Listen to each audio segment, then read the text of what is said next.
Notre métier, c'est de transporter l'électricité et de garantir que tout le monde en a. Ça a l'air si simple. Mais j'aimerais bien vous y voir, vous. Vous êtes-vous déjà demandé ce qui se passe lorsque très simplement on appuie sur l'interrupteur? Eh bien, quelque part, une centrale se met à produire plus. Alors, quand tous les Français consomment, il faut ajuster la production. Cette électricité, il faut bien la transporter pour qu'elle arrive à destination. Tenez, vous voyez ces 100 000 km de câbles électriques? Vous me direz, le courant y passe, le chemin est droit, il devrait arriver à bon port. Ça marche en effet très bien la plupart du temps. Mais il suffit d'un aléa météo un peu sérieux pour que tout le monde soit sur le qui-vive. Regardez ce dispatcher. C'est lui qui surveille l'ensemble du réseau sur ses écrans de contrôle. Là, il s'agite un peu, car il sait que l'orage qui est en train de se préparer en Provence pourrait être menaçant pour le réseau. Si la foudre frappe fort sur la ligne très haute tension qui passe le long de la côte de Nice à Marseille, le courant se reportera sur le câble plus petit qui passe dans le Verdon. Mais cette ligne n'est pas du tout faite pour supporter tout le courant de la région. Le risque, c'est toute la région qui pourrait plonger dans le noir. Alors, le dispatcher peut, si les conditions lui permettent, prendre certaines décisions. Il peut par exemple essayer de modifier le chemin du courant, en connectant différemment les lignes entre elles. Si cela ne suffit pas, le dispatcher peut mettre en route lui-même une centrale plus proche de la région en question, de façon à ce que les lignes soient moins chargées. Il préserve en temps réel la sûreté du réseau. Regardons une ligne de plus près. On ne le sait pas forcément, mais les conducteurs sont très chauds, parfois près de 80 degrés, à cause des pertes thermiques provoquées par le passage du courant.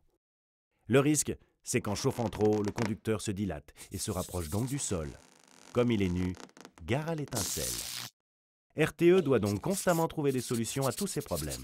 Par exemple, en travaillant sur des nouveaux câbles supportant des courants plus élevés. Ou encore, en utilisant des caméras infrarouges embarquées dans des hélicoptères pour repérer les points d'usure et déclencher les opérations de maintenance à effectuer. Si la mise à niveau de la ligne ne suffit pas, il faut en construire une nouvelle. RTE se pose alors la question de l'enfouissement des lignes. Lorsque c'est possible, on remplace l'aérien par le souterrain, ce qui a un avantage important pour l'environnement. Aujourd'hui, près de 4000 km de lignes se trouvent sous terre. Parfois, ce n'est pas possible ou trop coûteux, par exemple parce que les tensions sont trop élevées. Alors, RTE s'efforce d'intégrer au mieux les nouveaux pylônes dans le paysage et de protéger la faune. Avec le temps, les espaces sous les lignes et les pylônes peuvent même devenir des refuges abritant une grande biodiversité. En matière d'électricité, le futur, c'est l'Europe. Regardez, le réseau s'étend désormais largement au-delà de nos frontières.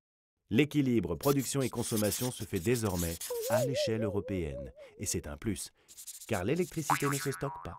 Par exemple, on constate un brusque pic de consommation à la mi-temps des grands matchs. Mais pas d'inquiétude, nous ne serons pas dans le noir car nous pouvons en temps réel importer l'électricité de nos voisins. Si les éoliennes allemandes ralentissent trop à cause d'un manque de vent, hop, c'est le contraire. C'est nous qui exportons chez nos voisins. Bitte schön. Cela implique de dialoguer avec des gens qui ont des façons de travailler très différentes. Et c'est aussi un défi technique. Tenez, la liaison souterraine qui est en train de se construire sous les Pyrénées entre Perpignan et Barcelone. Eh bien, comme ce câble est très long, il faut le réaliser en courant continu alors que le réseau est en courant alternatif.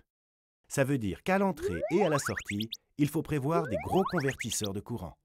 Tout un programme.